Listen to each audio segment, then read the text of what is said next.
ketika bicara tentang hukum adat, sebenarnya ketika ada kasus seperti ini, itu dilihatnya dari dua aspek. Ya. Aspek hukum positif dan aspek hukum adat.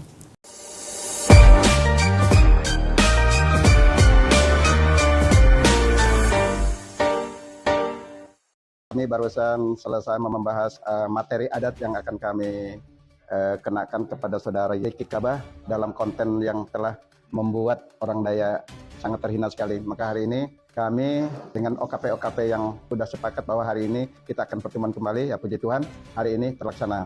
Sambil menunggu hasil, ya kita mungkin terus beres hari ini, bahwa adat yang kami kenakan kepada saudara Yeki Kabah ini adalah adat Capamolot yang pertama, yang kedua adat Katarajunan, yang ketiga adat penghinaan tempat rumah radang, yang keempat pencemaran nama baik suku Dayak. Jadi ada 4. Saya kemukakan pada hari Sabtu yang lalu bahwa kita akan melakukan langkah hukum adat untuk 14 kabupaten kota Dayak di Kalimantan Barat.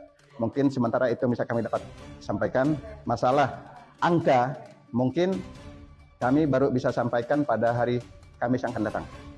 Tuntutan adatnya. Ya kami juga tidak mau dihalang-halangi dalam hal ini.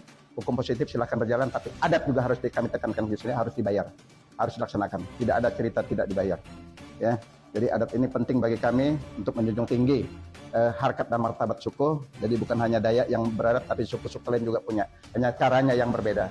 Mungkin ini yang bisa saya sampaikan pada sore hari ini. Terima kasih.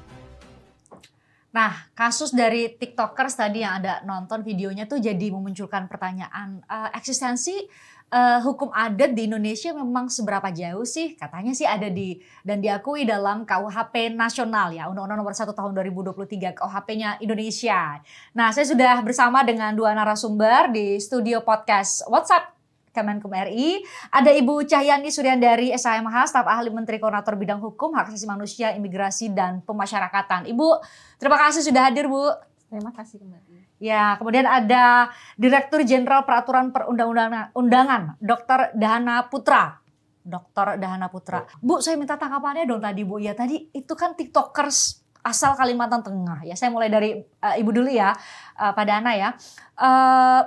Itu TikTokers dari Kalimantan Tengah, terus dapat sanksi adat. Nah, pertanyaannya saya, mungkin muncul juga di benak para netizen, eksistensi hukum adat sendiri dalam sistem hukum kita itu gimana sih, Bu, sebenarnya? Karena ketika bicara tentang hukum adat, sebenarnya ketika ada kasus seperti ini, itu dilihatnya dari dua aspek. Ya. Aspek hukum positif dan aspek hukum adat. Ketika bicara hukum positif, memang ada beberapa undang-undang, Bu, yang mengatur tentang kalau dibilang penghinaan terhadap agama atau sara lah jatuhnya. Itu memang ada beberapa undang-undang, termasuk undang-undang ITE sendiri. Bahkan kemudian di Undang-Undang 1 2023 itu juga ada pengaturan tentang yang saya sebut tadi ya, KUHP nasional, KUHP baru ya. Ya. Aspek yang kedua itu adalah hukum adat, Bu. Nah, ketika bicara hukum adat, sebenarnya hukum adat ini kalau tadi dibilang Kalimantan Barat ya, Bu. Kalimantan Tengah tadi, Kalimantan Tengah. Oh, Kalimantan Tengah.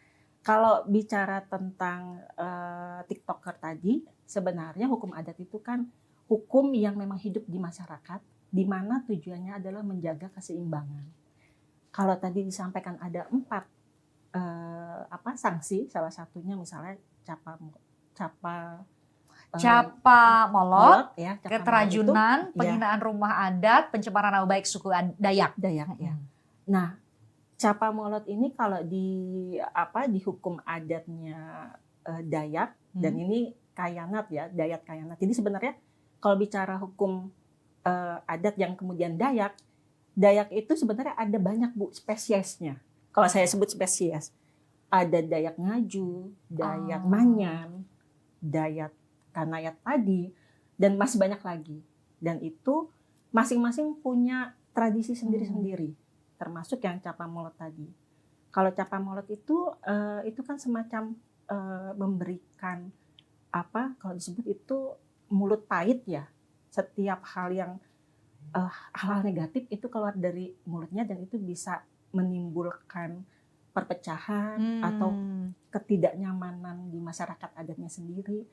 Nah itu juga menjadi salah satu yang kemudian penyelesaiannya itu pasti menggunakan ketua adat.